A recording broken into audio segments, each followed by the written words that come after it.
Welcome to the Shenmue AM2 podcast.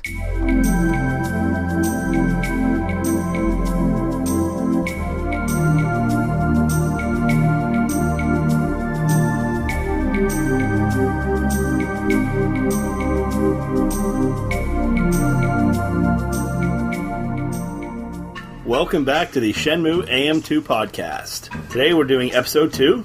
We're your hosts. I'm Andrew. I'm Matt. Today we're going to review Disc 1 of Shenmue. We each played through Disc 1. We each took through 2 pages of notes. Looks like mine are more tightly packed, though, than yours. Yeah, I've got a lot. You packed so many notes in there. I'm a veteran of taking notes for podcasts. I've got a Twin Peaks podcast, and a Deadwood podcast, and a General Video Games podcast, and a Defenders podcast, and a Briscoe County Jr. podcast, and I've been on X-Files podcasts. I do a lot of podcasting, folks. Anyways, back to Shenmue. So we're going to talk about Disc 1, but first, you wanted to talk about the reactions that we had to the announcement of Shenmue 3 when that happened in 2015, didn't you? Yeah, I think both of us had, from what you've kind of told me so far, and we haven't really full-blown disclosed to each other our full reaction stories. I guess I'll go first. Every year, I get excited for E3. Every year, my buddy would be like, since I've known him since I was in college, would kind of, hey, don't get too excited about Shenmue 3. It's not going to happen. It's not going to be announced. Deep in your heart, you knew that, but you still hoped. No, I always hoped. I knew it would be announced at some point in time. I never gave up hope. Really? And I always just had, kind of this hope. And every year, obviously, I was disappointed. Saga would, every once in a while throw up a teaser site, and it would be like, oh, this is for Football Manager 2009 or something. That's true, though. Every year it didn't get announced, I would be like, if they don't do it this year, it's never happening, and I'm not going to get my hopes up anymore. And then every year I did. Yeah, every year I got my hopes up, and obviously every year I was disappointed. But then, so this year, or I guess E3 2015 was when it was announced. A whole year away. Yeah. Over that. Everyone saw that fake Shenmue thing from Square Enix. Or apparently from Square Enix, where it had the picture of the jacket and the cherry tree petals falling. I think I saw some guy's detailed blog post about how he forged that image. I don't know why he chose to stick it on Square Enix. That just makes it dubious. I think the Square Enix thing came from, they had done Sleeping Dogs, though. Yeah. So I think that's kind of, and that's where my head was with it, was, hey, this could be legit. Turned out it wasn't legit, but boy, were we in for a surprise. So again, this year, or that E3 2015, I was hopeful, as I was every year. Something felt different about that year, though. And then 2 things. Yu Suzuki tweeted that picture of the forklift. And what was the other one? There was a domain register. The domain register for the increased traffic that they thought they would get. And the last couple years, I had asked my wife to watch E3 with me, and I was like, you know what, dear, honey, this year it's gonna be different. I need you to hold my hand if it happens. So I have it up on the big screen in her basement. I had the laptop hooked up to it, and I'm in one chair on the right side of the room. She's in the chair on the left side of the room, and sure enough, that press conference starts. The Sony one, the Conference of Dreams, and was it Sean Layton? At the start, gets into, I think it was Sean Layton. Might have been. Are you talking about who actually announced it? No, at the very start when they did It was probably Sean Layton, he's the president. Yeah, Sean Layton, when he started talking about the long-awaited game. And my wife immediately just stares daggers at me, and I'm like, no way. And then they said companionship and friendship, and I immediately knew that it was going to be Last Guardian. Yeah. And she just kind of pointed out, she's like, oh, that kind of sucks. And I'm like, it does, but it doesn't, because these people are in the same camp that I am. Not quite as bad, but... yeah, not quite as dire, but they definitely want Shenmue, or they want Last Guardian, because it's been a long-announced game. Yeah. So, press conference goes on and on. Then they get to the Final Fantasy part. and they do the World of Final Fantasy trailer, and then Adam Boyes starts talking about a long-awaited game, and my wife kind of looks over at me and I'm like, this is Final Fantasy VII Remake. And she's like, oh, and I'm like, this is another, huge thing that a lot of people have been clamoring for. I think this is great as well. People are getting what they want, except for me. So they do the Devolver spot there, the Devolver Games, who quite possibly might have had the worst sandwich between two announcements in it, because it was just a cool-off period for people. And then Boyes back on stage talking about Kickstarter, and in my mind I'm like, this is it. This is the announcement. And then when he said this is something that PlayStation fans have been very, very, very vocal about, the minute he did the third very, I'm like, this is it. And then obviously the music hits and I just lose my mind. I'm tearing up, I'm just screaming, oh my god, oh my god, oh my god, oh my god, oh my god. My wife's dying laughing at me because I'm just like a big child.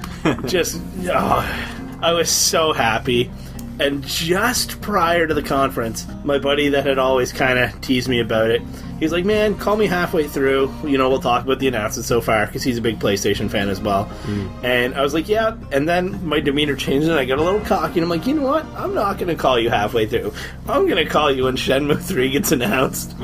And he's like, I'll talk to you halfway through. And sure enough, I called him.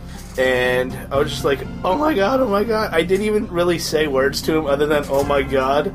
I think I don't even remember the conversation, because it was just, I was so hyped up about it. I don't know why I wasn't like that. I felt like being like that, but it didn't happen to me. I think it's that damn tweet of the forklift. Like, it just, I'm like, it's happening, isn't it? And then I kind of mentally prepared myself for it, so when it actually happened, I didn't freak out or anything. Plus, I was watching with a couple of friends online through Skype, and I didn't want to scream in their ears, but I was just like, I don't even think I said anything. If you asked them, they'd probably say I was completely silent. I was just probably nodding my head. I was like, yep, I knew this was coming. Victory is mine. Yeah, but inside I felt like Michael Huber from that Game Trailers reaction video, but yeah, I wish I had a better reaction, but I didn't. I actually thought it was going to be Shenmue HD. I didn't think it was Shenmue 3 when they announced, when it came up. But I don't know what I would have preferred. I mean, I still really want Shenmue 3, or Shenmue HD almost as much as I want Shenmue 3. Same here, and I think if Sega doesn't do it, Shenmue HD is, especially if they're going to get royalties off of Shenmue 3, if they do Shenmue HD, it's a license to print money. Yeah. Not necessarily a lot of money. Enough. But money. And Sony's a publicly traded company, right? Excuse me, Sony. Sega Sammy's a publicly traded company. So, they need to look out from a financial standpoint, their investors and shareholders. And the product's already made. They just need to, put that HD finish on it. Yeah. Sega's confusing, though. I mean, what bugs me about Shenmue 3 is that it was never officially canceled by Sega, so I couldn't just let it go. And it's the same way right now with the English version of Phantasy Star Online 2. It was supposed to come out in 2012, and it still hasn't come out, and they still haven't officially canceled it. The English website's still up, hasn't had an update in a long time, never came out. It's just, Sega, just cancel the project if it's not coming and put us out of our misery. Yeah. They, I don't know, I'd love to see it. And I think it would get, especially, they need to have a reason to do it. And obviously, a lot of fans is a very good reason. But, at the end of the day, they're a business. Yep. And they need to make money, and I respect that. But I would respect it a whole lot more if they made Shenmue HD. Yeah. Make it a bundle deal, put them together. I think a big issue is licensing. Because you have Coca-Cola in the Japanese version, you have Tracker backpacks, you have... Yeah, but who cares? Just take the licensing out, and they already did that a little bit with the English version with the Coca-Cola. I think the hardest part might be the Timex. Yeah, just change the face of the watch, turn the Indiglo red. Yeah, but that's the thing, it's not even the branding on the watch, that's an actual Timex watch too, so they do need to actually change the whole thing, and... say if it were to be ported to PlayStation, they need to redo all the QTEs and stuff too. Yeah. As long as they have access to that code, which is what I'm worried that they don't, but that they just lost it somehow. But anyways, should we get into our notes for Shenmue Disc 1? Just one more thing I wanted to go over. Okay. Because my wife was... Obviously, the minute this thing had been announced, and I'm sure you had the same conversation with your wife, how much am I putting into this Kickstarter? And maybe we'll talk about in a future episode how much we did put in, but I'll do it now. I don't care. I put in $1,200 American dollars. I put in $780 American dollars, and that's the thing. We're in Canada, and you know what? It wouldn't have been that bad if our exchange rate wasn't tanking. It was better then. It's worse now. It was substantially better then. It was still bad. But yeah, it was floating around low 80s, I think. Yeah. I ended up paying $1,600 for those $1,200 American dollars. Mine worked out to be almost $1,000 on the button. So it must have been high 70s. Yeah. Because I spent the $780, I think. But I was having a wedding coming up too, so I had to have this conversation, and I'm glad that my wife got to see my reaction because it helped put this into perspective for her. Yeah. And this wasn't something like, hey, I really want this game. It's, oh my god, I have a chance to do something cool with this. So I just, to put it in kind of perspective, this has been 14 years of time. So I just kind of compiled a list of things that have happened in my lifetime between Shenmue 2 being released and when this one will, Shenmue 3 will be released. So, graduated high school, graduated college, graduated university. I work in the insurance industry, and I've managed to get 3 separate designations. I've gotten engaged, I've gotten married, bought my first car, already replaced that car, bought my first house, I've already had to renew my mortgage, I've become an uncle, currently 3 times, and soon to be 5. My sister-in-law is having twins, and Trump has been elected president. Oh, what? just kidding. I'm kidding. This is truly the worst timeline. All those are the same for me, basically, except for the high school. I was already out of high school by the time Shenmue 2 came out, I think. No, well, you graduated about a year ago, maybe. 01 or 02? 2000. Oh, yeah. I didn't know you were that much older than me. That's old. No, I am. Anything else before we get into the review here? I think we are good. So let's flip through our notes here. Okay. So let's just kind of, you say a point, I say a point, I guess? Sure. And mine aren't, they're in chronological order, but some stuff I thought of later that happens earlier as I was playing later. They're scattershot notes. But for the most part, they'll be in chronological order. So my first note is that the attract scene at the beginning, where you don't press anything at the menu, with Shenhua and the hawk or whatever, I don't think I saw that for the first year or 2 that I owned the game. I didn't realize it was a thing. Really? Yeah, obviously I've seen it lots now, but it took me a while to even find that. I just always press start right away. 2 things that I didn't find. The store in Yamanose. I was on the convenience store. I was on my 3rd or 4th playthrough before I even recognized that it was there. Tomato? The Tomato convenience store? Nope, the one in Yamanose. Oh, the little one. Yeah. I didn't know about that. With that old lady. Yeah. And the door doesn't scream at you. Yeah. No, it looks like a wall. It blends almost. in. And not this playthrough, but the one before, which is just probably about a month and a half ago. The other ways into Debuita, I always go the straight road through Yamanose. You turn left at the store. Yep, and then take the right after it. I like that. I like that right hand path because it's like a little nature walk almost. It looks like. And when you do get into Dobuita from that direction, you're in this weird area that doesn't have much in it, and you got to go down these steps down towards that little park. But yeah, I like those 2 separate ways that you can go, and I think it did take me a while to find that second way too. Talking of cutscenes, once Rio wakes up, and you walk out to the dojo, I love how the camera's behind the tree. Yeah. How it's not just on him, it's set back a bit.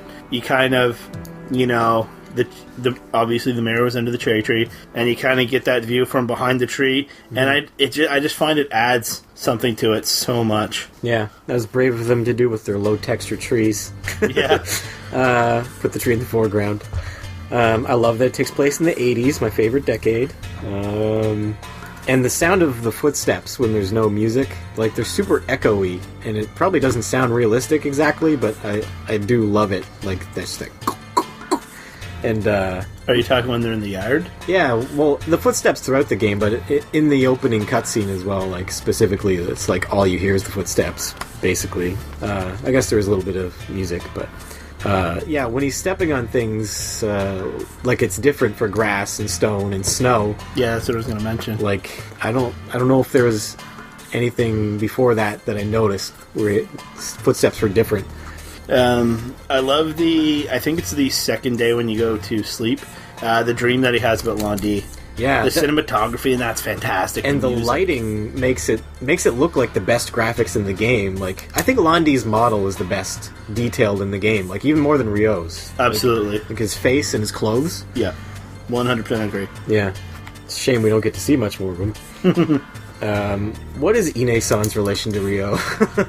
She's the housemaid. I've always assumed she's a live-in housekeeper, but is she related? Nope, she's a live-in housekeeper. Yeah. I've seen so many people refer to her as his mom, but I've always known that's not true. But I love every single time I play the game, I do the exact same thing. I always go through all the drawers in the dresser first. Yeah, well, I go through all the drawers in the whole house. Yeah, I always find stuff you're only supposed to find later. Yeah, find it early. I get the candles. Yeah, I get the flashlight. Yeah. What's this key in the box? What do you have next? Similar to the footsteps, I love the echoey sound of the Sega's. It's like a specific Sega thing. It's like this compressed, poor quality sound for the voices, but I love it. It's like they still use it in Dead or Alive. They've got Virtua Fighter characters in it, and they sound like they came from early 2000s Sega games in Dead or Alive, where everybody else is like super clear and crisp, but these Virtua Fighter characters are just, you know, like they're talking to a tin can almost. But I love it. Something I think the game does good early on is introducing the allowance from Ine-san. Mm-hmm. You go out, oh, I must spend this wisely or whatever, and she gives you the envelope on the first day. That's what I was confused about. If she's the live-in housekeeper, why is she paying you? I guess this must be your inheritance left by your father, so she's just taking her pay out of your inheritance, and she's giving you a cut of it. I don't know. How's that work? You pay her extra, and then she gives you some back. It's like a tax evasion thing on her. I don't know. Ine-san's a criminal, people. Yeah, I think so. On the take. So do you think Iwao killed anyone? I do. Yeah? Do you? Probably in his younger, more reckless days, he killed somebody that Londi cared about. It's probably like supposed to be a story of, you know, breaking this cycle of revenge, basically. That's I think what it's going to end up as. Mm-hmm. Going back to the drawers, I always take the Saturn out and put it on the TV. Yeah, right away. I love doing that. Although I do wish it wasn't a Saturn. I wish it was Master something System. Contemporary. Was Master System out there, or was it the SG-1000? That would have been in 86. I'm not sure, really. The same thing, aren't they? No, it's... I think there was like 2 previous systems to the Master System. One of them is SG-1000. I thought the SG-1000 was just a cheaper version of the... made with off-the-shelf parts. I could be wrong. I don't think so, but somebody else correct us. That's what the internet's for. Yeah. One thing, big thing, and I never paid much attention to it, but again, we're playing this to make notes. The letter that was written to Ryo was in the past tense. Yeah, so he like knew he was going to die. Yeah. Mm-hmm. Thought that was interesting. Yep. Or maybe, I mean, everybody dies. Maybe he intended to keep it until his natural death. I don't know. But yeah, it's possible that he was foreseeing in the this. letter he knew. Yeah, he definitely foresaw what was coming. The mirrors, I was very confused by why they were called mirrors back in the day. Now I know that they're just primitive Chinese, like, polished stone mirrors. That's all they used to have for mirrors before glass and reflective glass. So it is a mirror, despite not looking like one. Where's the mirror? The contrast between Ryo and Fukusan, I think, is pretty... In what way? How Ryo's this more mature, or more mature seeming, life on track, more serious about things, but again, heavy into the martial arts. And then Fukusan seems to be kind of, I don't want to say dim-witted, but not necessarily the smartest guy, kind of goofy looking. Yeah. He has the posters in his room of Virtua Fighter. And you know how they're both kind of in the exact same boat after Iwa's death, right? They're both there living with Ine-san. They don't have, their martial arts sensei anymore, or instructor, whatever you want to call him. And Fukusan has this fear of Ryo leaving. And I don't know if it's fear because he's, worried about what's going to happen to Ryo, or if he's worried about, just being him and Ine-san. Do you think Fukusan gets allowance? I don't know. I think he's almost 10 years older than Ryo, so he shouldn't. I don't know how he makes a living and why he's still there after his master's dead. But do you have anything else on that? No. So Landi's wrist tattoo, the Chiyu Men tattoo, been debating getting that tattooed on my wrist. I don't know if I should. Tattoos are a big commitment. They are permanent. Life commitment. Do I want to join the Chiyu Men for that long? You should join us. I mean, not us. I'm not in the Chiyu Men. I don't know about you, but every time I play now, I always do all 3 memories. Yeah, me too, yeah. The carrots, the dojo, tree. And the tree. Yeah. I think it's weird because I think only one of the memories are actually on the passport disc for the videos. I don't think all 3 of them are. Oh, you could replay the memories on the passport disc? At least one of them, but I don't think all 3 are there. And that was on my first playthrough. I kind of tried to get all of the videos in the memory, and I was short a couple, and I looked it up, and one of them, sure enough, was the memory, and I didn't know they existed on my first playthrough. Yeah, I think I found them all myself, too, but I think one of them did take me a while, like many playthroughs before I found it. Can't remember which one that is. Probably either the cherry tree or the... Yeah, it could have been any of them. I mean, you gotta look at carrots, you gotta walk close enough to the tree, or you gotta look at a scroll on the wall, or on the ceiling, almost, basically. Yeah. I really like the cherry tree flashback, just because the Ryo's little voice actor, when he's like, "Hey!" with the elbow.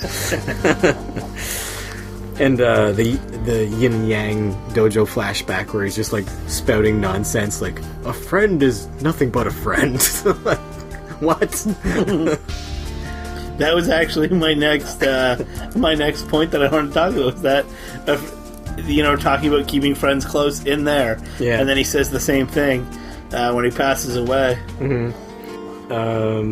Another thing about character models. The only thing I don't like about character models in Shenmue is the back of the ear is not hollowed out. They've got these wedge ears. They look so great everywhere except the back of their ears. Kind of bugs me, but it's no big deal. Yeah, I know what you're talking about, man. First, something that kind of gameplay-wise that happened to me on this try, the very first time I played Dart 7, I got the mini darts prize at the U Arcade. So you just get a high score to get that? Yep. Yeah. And I literally, the first time I tried playing darts... There's, like, no rhyme or reason to that darts game, though. It's like, you can't line it. Like, he just goes... He's like he's drunk, and you just have to, like... I don't know, just pure luck. I mean, you have a time limit. You can't wait till he lines it up perfect. You just have to hope that he does. But the thing is, he lines it up perfect every single time. And, like, every during part of it? You can hit every single part of that dartboard. Every throw. But I'm very... very good at the darts. And why does Neo darts not get any more love? I don't know. It wasn't even, like, in Shenmue 2, it's not even on the, one of the playable games that you can go back and play, and they have, like, 7 versions of darts. I know. Or something. Yeah. Having weather in a game this early in gaming's history was pretty crazy. Especially after you beat it and you can use the real historical weather data. That was awesome. I loved using that. Do you think it was weird that they made you beat the game? That's such an one of the most odd unlockables in gaming history. Yeah, I think so, yeah. I mean, it should just be an option. It should be like magic weather by default. But if you want to have the actual historic weather, yeah, you should have the option right away. One thing that I did find very frustrating in this game, and I usually don't play the casinos a lot in it, there is no max bet button. You are ding, da-ding, da-ding, da-ding, da-ding every time you want to play 5 lines. Yeah. And I hate that. Well, that's another thing that I didn't find. I think probably the slot house was like the very last thing I ever discovered. Slot house was the very last thing I ever discovered in Shenmue, like maybe on my 4th or 5th playthrough. I don't know why I was never in that building. But when I got in there, I was like, it's so much different from every other part of the game. I was like, whoa, what is this place? What's this music? I love it. It's almost like a 80s workout song. It is. Speaking of music, the Hazuki Residence music is one of my favorites. It's just chill. I want that song playing while I'm walking around in my house.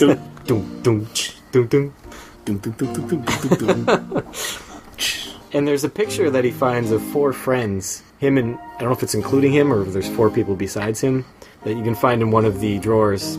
I'm struggling to remember like the names of everybody except Nozomi. It's the guy with the yellow jacket and the guy that owns the motorcycle, or the other 2. Okay. Yeah, it's just odd that he doesn't spend more time with them in the story. I guess you do have to get the motorcycle from the guy, but the yellow jacket guy, you could just avoid him altogether if you wanted. There is something you can do to get a cutscene with all 4 of them in the house. Oh, really? Yes. I can't remember. I don't know if Nozomi's there, but those 2 guys are there together. Do you have to, like, call them to come over or something? No, you need to do a series of events. I can't remember. There's so much shit in this game that, like, it's rare to see. Oh, yeah, and Shenmue 2, has even more of those series of events things. Yeah. Something they do set up very early on in this game, similar to how they do introduce the allowance, the QTE with the soccer ball. Yeah. That QTE means nothing. If you miss, that kid gets rocked in the face with the ball or whatever happens. Well, you feel pretty bad. To you, though, Matt.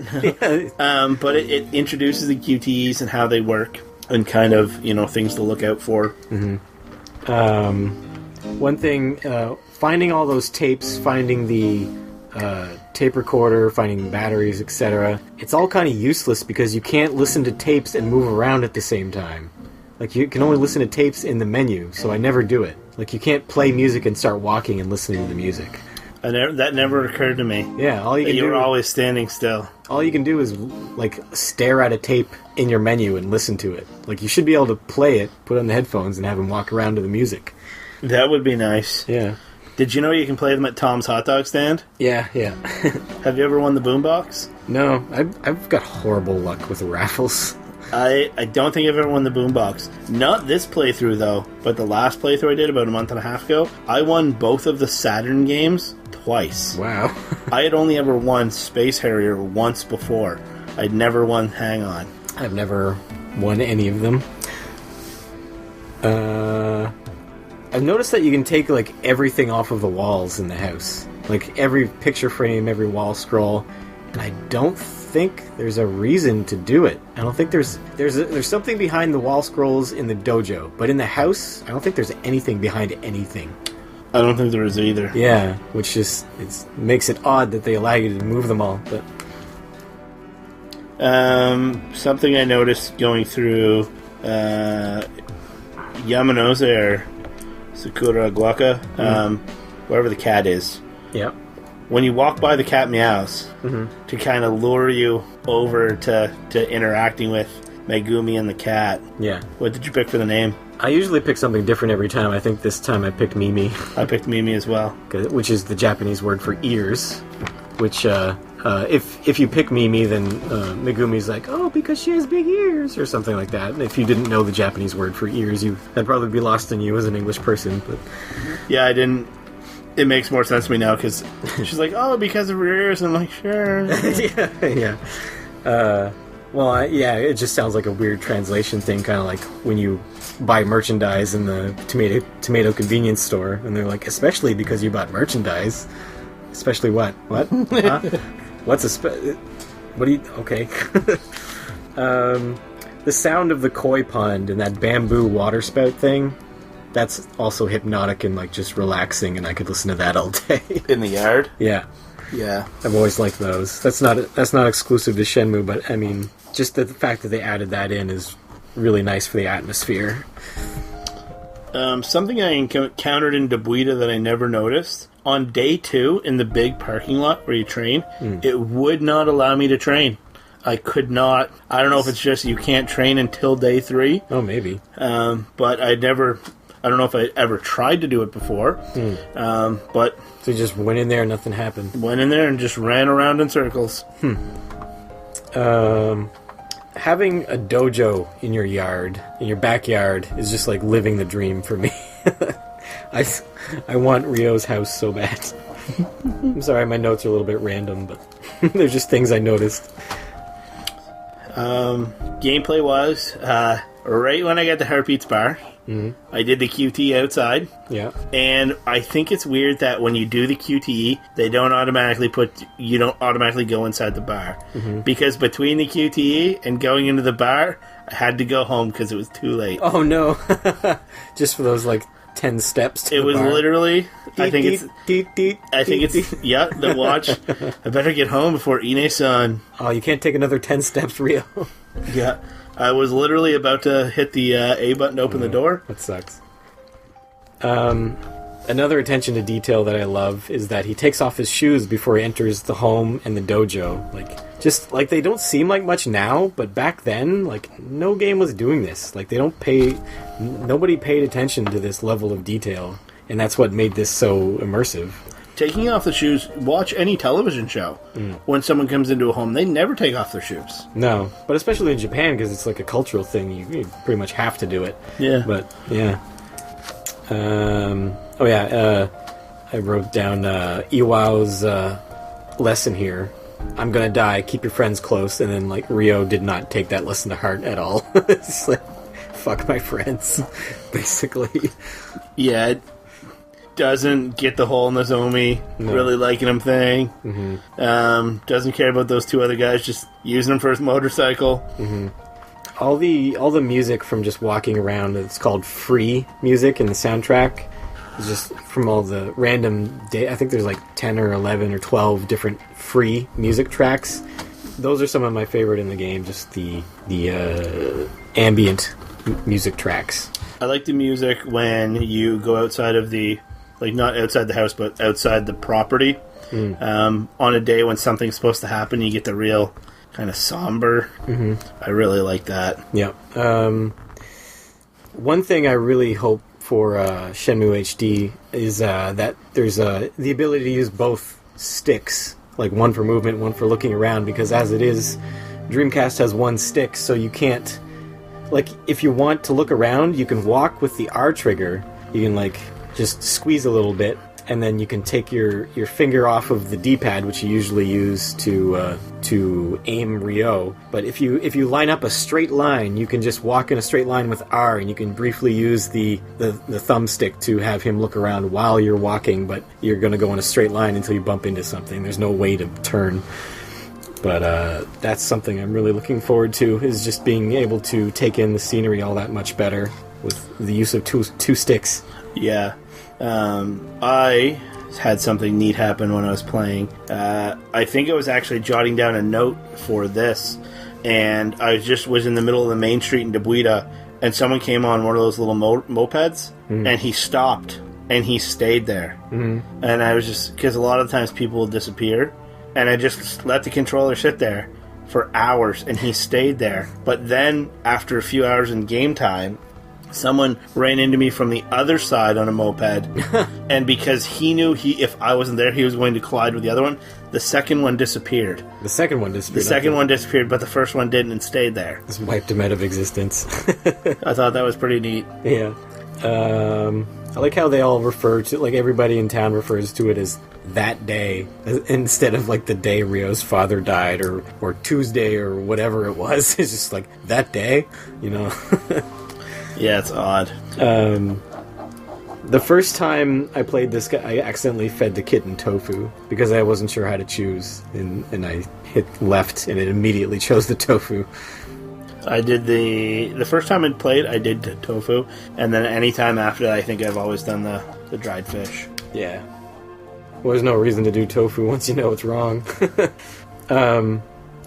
Another, like, quirky thing about this game is that the voice actors, I think the story is they just found whoever locally, besides Corey Marshall, I think, who they flew in, they just found whoever could speak English locally, basically, didn't they? Like, in Japan, yeah. To my understanding, there was an American army base there. Yeah, so they got a lot of people from there. Yeah, this results in people pronouncing the same word different ways, like, especially his name. Like, you get Dio, Yo, Rio, like, it's because they're not native speakers, and, like, they're all trying to mimic what they're hearing. Like, the Japanese pronunciation for it is kind of strange for English ears. Like, the way they pronounce their R's and their L's, they're kind of similar.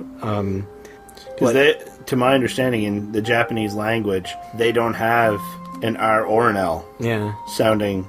Well, it's like, yeah, like if you're going to say a word that starts with R in Japan, it's kind of like a mix of R and D and L all at the same time. It's like, I have to prepare my mouth. It's like Rio or Rio. Yeah, it's like Rio Hazuki. Like, it's just this weird tongue twister for English people, but they should have just chosen, like, the director should have just chosen one pronunciation and stuck with it for the whole cast. Just don't name him Rio, name him like Kevin or... No! Kevin Hazuki. No. Kevin Hazuki of the Hazuki Dojo. I don't know about you, but when I practice, once I'm to the point where I can practice in the dojo and spar with Fuku-san, I only do throws against him. Because I can practice the hand moves and the kick moves in the park by myself or in the parking lot. Only throw Fuku-san. Well, that's one thing I was never sure of. If you're practicing throws by yourself, does the meter even go up at all? You can't practice throws. You can do the motion. I'm just wondering if it counts as having practiced it. I don't think it does. Yeah.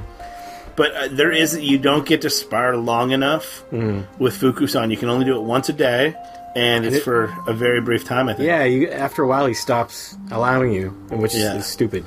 But while he allows it, I do enjoy giving him the Dark Side Hazuki to the back of the skull. The Dark Side Hazuki is the best throw move in the game. Don't use that move. And why is it so awkward every time you end sparring? It's just a straight-on camera shot of each of their faces. That's enough for today. Thank you. It's always something just so odd. Yeah.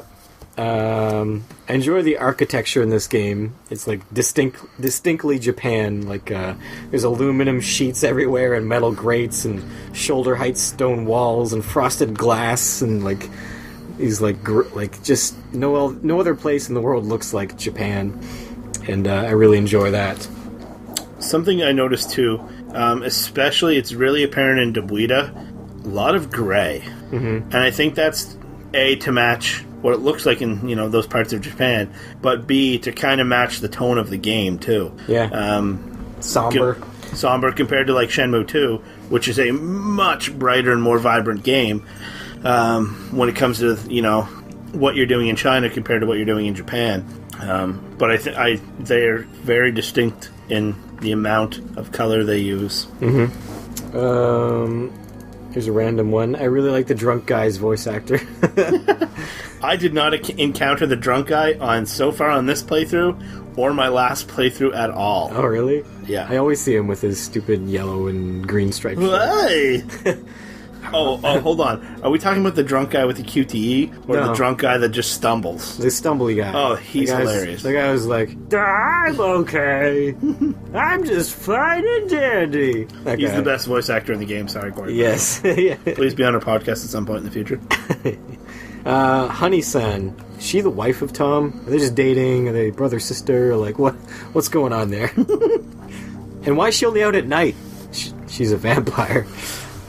Oh, that's not what I was... She's working the streets. Oh, geez. On the hot dog cart.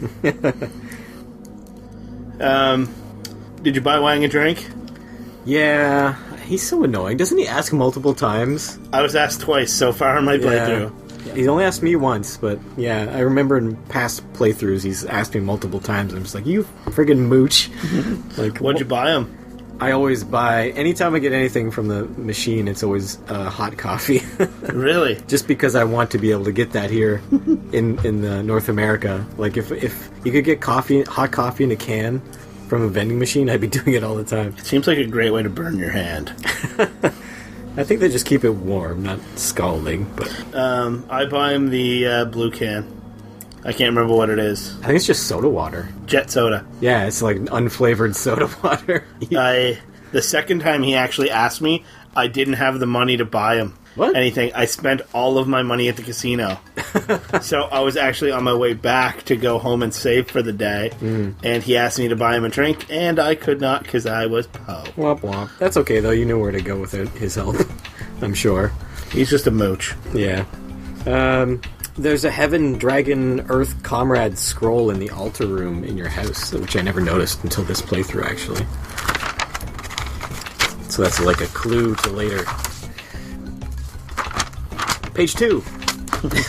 I'm pretty much burned through my notes, but I do have one very interesting thing. So we'll keep going through your notes, and then we'll write it down so you don't forget. It's in my mind. Okay. Matt's cat just came in here too. Oh, hi, kitty.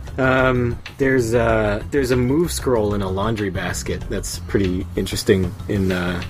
Interesting place for it to be in the home. I think that one took me a few playthroughs to find as well. It's like in a back hallway that just connects two rooms.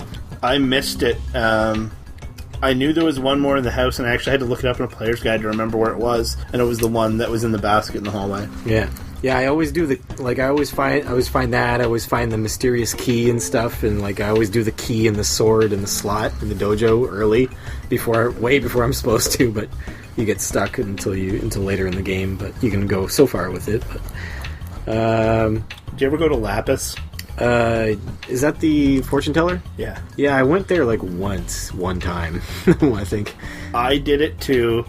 Came up with the idea that I was going to try to get one of those ticket rewards at the casino, and I went to get my fortune told, and it was number 2, which is a 1-bet machine. So it's impossible. You need it to be one of the high bets to make any impact, right? Oh, okay.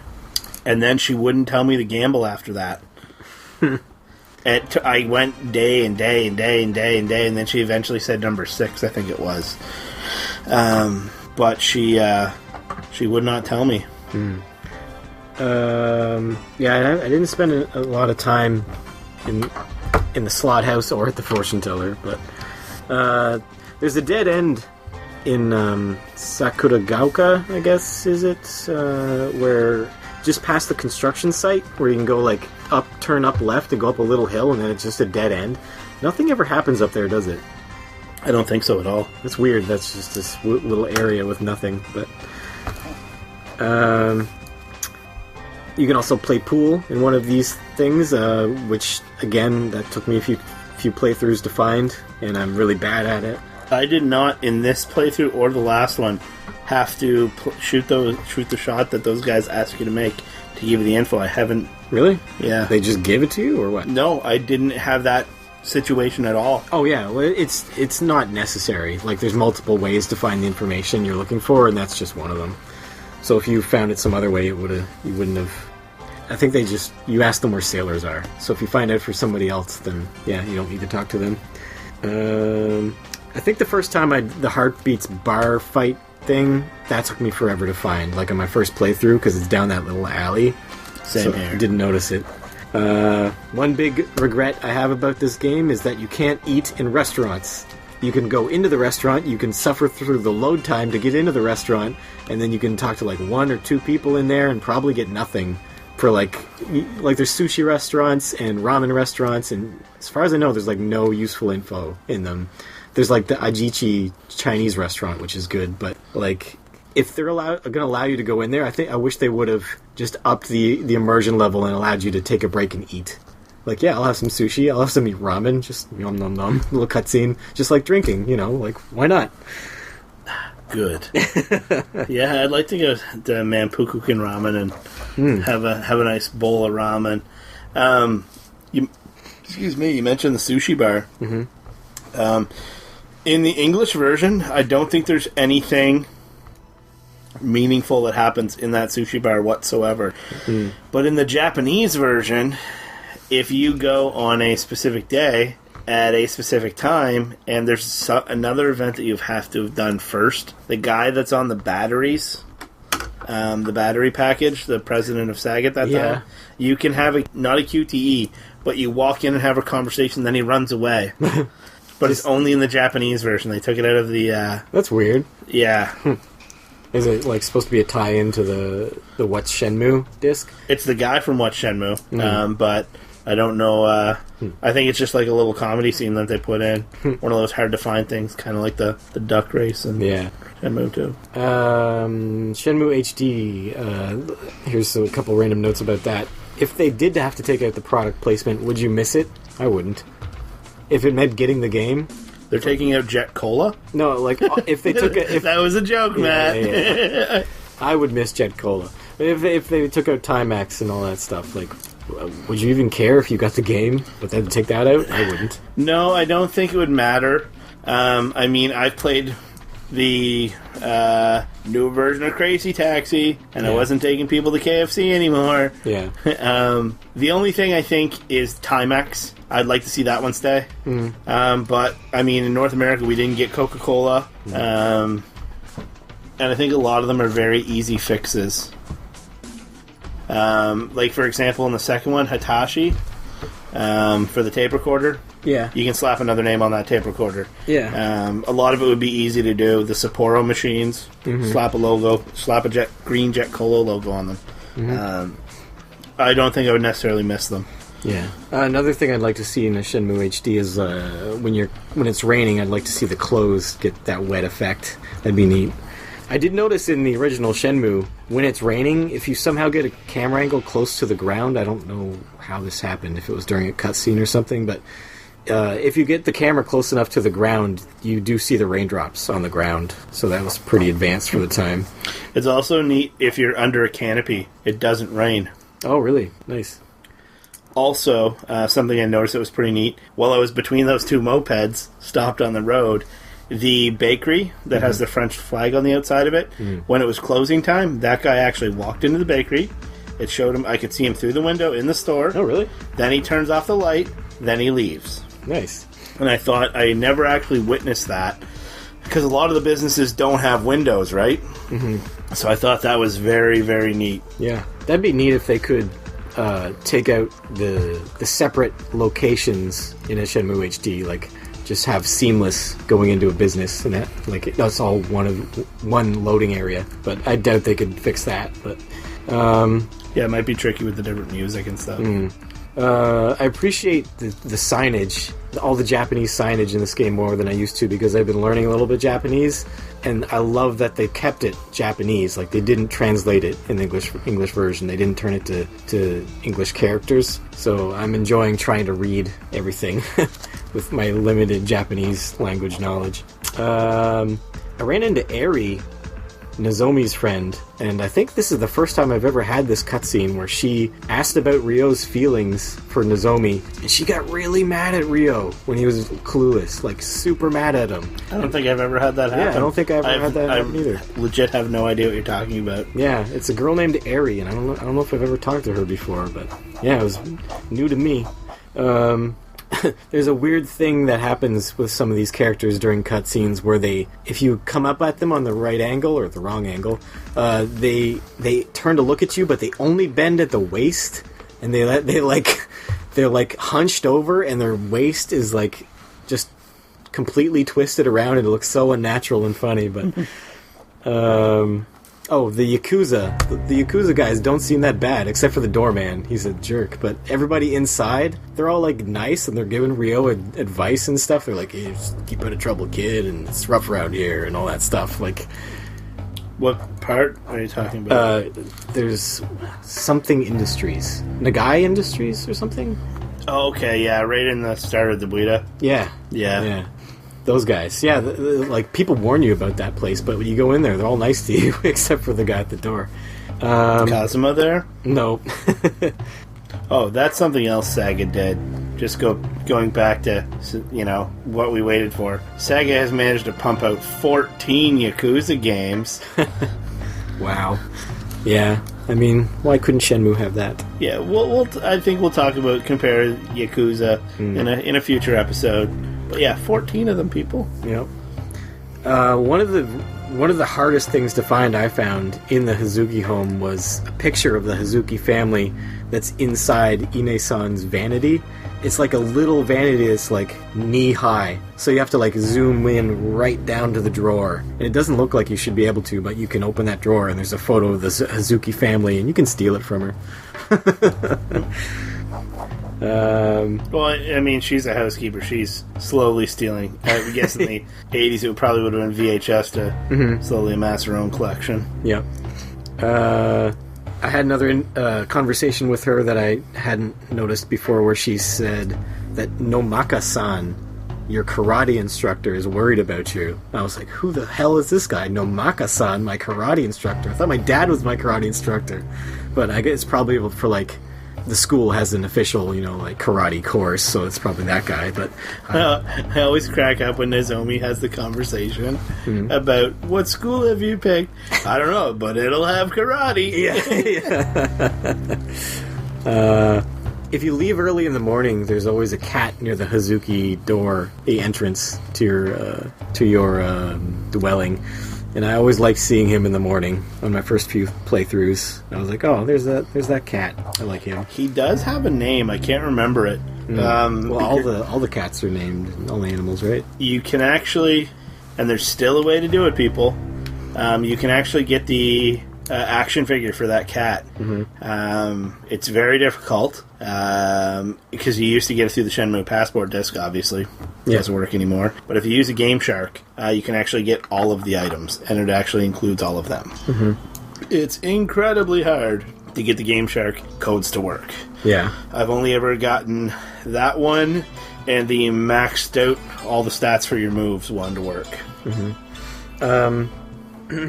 While I was waiting to meet Charlie, you can finally just talk to folks in town, like without asking them a specific question. Like I loved that time, like where Ryo had nothing to do but wait for Charlie. So if you talk to people, he's just like, "Hey, how are you? How's business?" or whatever. And I'm like, so you actually get to learn about folks and you hear new things. One guy, I talked to like the fish guy, and he started talking about taking care of Ine-san, and he seemed very interested in how Ine-san was doing. He's like, "Give her a back rub sometime and stuff." And I'm like, "Whoa, guy!" Like, he's got a little fixation on Ine-san, the fish guy. I can't remember his name. But yeah, you don't know that stuff usually because you're always like, "Hey, do you know where this is? You know, heard of this guy or whatever?" Did you actually meet Charlie? Well, I mean, he ambushed me at the U-Arcade? No, sorry. My cat is ripping stuff. Go away, cat. The cat landed on his feet there. Yeah. What do you mean? I didn't actually encounter Charlie whatsoever. Oh, really? No, because when I got to the part where you're about to encounter Charlie, I had missed him the day before at the U-Arcade, so I had to wait the day, and I took the scroll to the antique shop, and when if she reads that before you meet Charlie, you skip that entire scene. Oh. Talking about speaking to everybody in town, like, it just amazes me how much work must have gone into, like, recording these lines and writing these lines. Like, at every point in this game, you're looking for a different thing.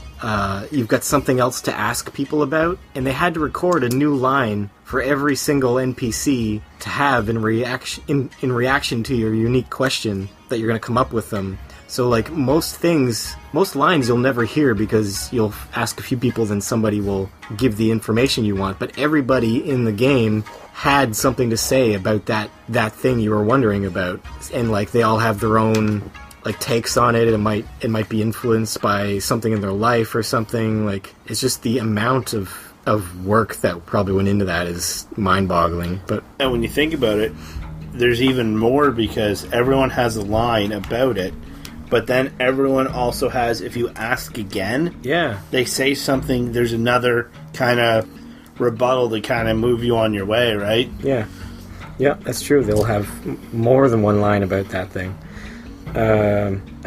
So when you're talking to somebody and they ask Ryo something, or he just immediately opens up without them saying anything with, it's nothing, I'll come again, or something like that, it feels like I'm forcing Ryo to do something that he doesn't want to do. It's like he's like being forced to go over towards this person. He's like, no, I don't want to talk to this person. No, I don't want to talk to this person. And then you press the button, he's like, it's nothing, I'll come again. It's like, why did you go over there, Ryo? It's like, some force made me.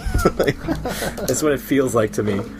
Yeah, definitely there is some dialogue that just, from D.O., that, sounds awkward. Mm-hmm. Somehow I missed helping the old lady find the Tanakas or something. I didn't do that this playthrough either. I've got it every other time except this one. I don't know how I missed it. Maybe I spent too much time at home on the first day or something. It's interesting, though, that we can miss that. Mm-hmm. Another thing that I missed for the first time here was the two school punks outside of Tomato Convenience Store. I didn't run into them at all. And I also didn't run into them in the park hassling Nozomi. That isn't disc 1, I don't think. Oh, it's different disc? But I wonder if I'll miss it now that I've missed that first one. Where this was the first time I didn't run into them outside Tomato Convenience either. But I did run into them. They were walking towards the restaurant behind U Arcade, and I had a conversation with one of them, and he just told me to, like, kiss off or something, whatever weird thing they say, or I better watch out or something. But once I got there, I was like, wait a second, I haven't had the encounter with them yet. There's somebody I never asked about Chinese before in any other playthrough, like Yamagishi-san. He apparently learned Chinese in the war. Like, that's one of those things where, like, they took into his backstory into account and wrote this specific thing for him to say if you asked him about Chinese. I'm just wondering how many things I missed. I want to hear them all. I did this one. So yeah, it's just crazy that I'm still hearing new voiceover years later. And I think that's part of the design of this game, where we're talking about something that we didn't do this time, or that we did this time that we hadn't encountered. Every playthrough that you have is different. Because it literally, if you wanted to have the same playthrough, you would need to do the same things on the same day, and you need to ask the same question to the same person. Yeah. But there's so many NPCs. Yeah. And again, kind of digging into their backstory, they might have something like the kid that you save from getting beat up by the punks or whatever. When you later on, if you see him outside of just before U Arcade, you find out that he's Chinese, and his grandmother runs the antique store. Yeah, that's how I did it. Yeah, this time. Yeah. Did you find the scrolls right away there? The move scrolls in the antique shop? No, I know they're there, but I looked around and I was like, where the hell are they? I thought they were in here. They're right on the shelf. Yeah, I checked. I thought I saw them, but... Those are one thing that this time I bought them right away. I specifically looked for them. I'm like, there's scrolls in the shop. I know there is, and then I didn't see them. I don't know why. Speaking of that fight at the construction site with the little Chinese kid, the guy from the 70-man boss battle, the first mini-boss with the board, he shows up there, right? Yep. That's his the first guy with appearance. the long hair and the green jacket. Yeah. And then I noticed that when mention of the harbor was first came up in this playthrough, I noticed that he said Amihama, and I was like, oh, they never refer to it as Amihama ever again. Like, it's in the Amihama section or region or whatever. So I'm probably gonna look that place up and do some Google Street View of Amihama later. You just literally find Tom's hot dog cart. Yeah. I like how Tom conveniently moves to the harbor when you go. Mm-hmm. He's just trying to fleece you for hot dog money. And then if you go back to Del Buita, isn't he there too? Or is he in both places? Or he's wherever you are? He's essentially wherever you are, I think. Because he's always in Buita. He just like hooks his van up to the back of the bus and just like goes with you. And my last note is that this is the first time I've ever done this. I finished disc 1 and then I popped out the disc before creating a new start save file. So I have to replay the last day. Because it says, you get it on the bus, you drive off, and it says end of disc 1 or whatever, and it's like, and I didn't read it fully this time, and I just assumed it's like, put in disc 2, so I popped it open, I was like, put in disc 2, and I'm like, I was supposed to create a disc 2 save start file, wasn't I? And I was like, damn it. So I have to replay the final day of disc 1. But that's all my notes. What was that thing that you were saving? It was the Charlie thing. Oh. Okay. I didn't encounter him at all, and I thought that was the first time that's ever happened to me. And I thought it was odd that was something that I could skip, whether it be intentional or unintentional. But I didn't get jumped by him. Well, so that was pretty thorough for disc 1. I don't think I'll be as thorough on disc 2 because a lot of the stuff I wrote down was like overall kind of about the first. Yeah, game. having to do with like just the atmosphere of the game and what playing it is like, but I'm sure next time it'll be more specific to disc 2. So you have any final thoughts or regarding disc 1? Good introduction to the story. I like the pace of it. I think it's very deliberate to kind of get you going and introducing the allowance, the QTE, getting you to talk to people, helping the older lady, Miss Tanaka, finding her residence, get you reading signs, introducing that to you. Unless you skip it like we did. Yeah. She can find her own way home. Get Ines on to help her out. That's what we're paying her for, isn't it? So yeah. So those are our thoughts on disc 1. Join us next week. Or not. Next time. We'll have that out. Join us next episode where we'll be going over disc 2 of Shenmue 1. We will be talking about our thoughts on the Kickstarter. So what we liked, what we didn't like, our hopes, our dreams, Shenmue 4, Shenmue 5. So just a few housekeeping items we want to talk about. So anyone that listened to episode 1, thank you. This episode will be posted on SoundCloud as well. Once we get episode 3 completed, we will be hopefully hosting it on iTunes and a few other spots. Make sure to check out our Facebook page. It is Shenmue AM2 Podcast. Leave any comments, complaints, threats, feedback. If you have any information about where we could find sailors. And we do have an email address as well. It is Shenmue AM2 Podcast at gmail.com. If you want to shoot us a line, if you have any ideas for episodes, we'd love to hear them.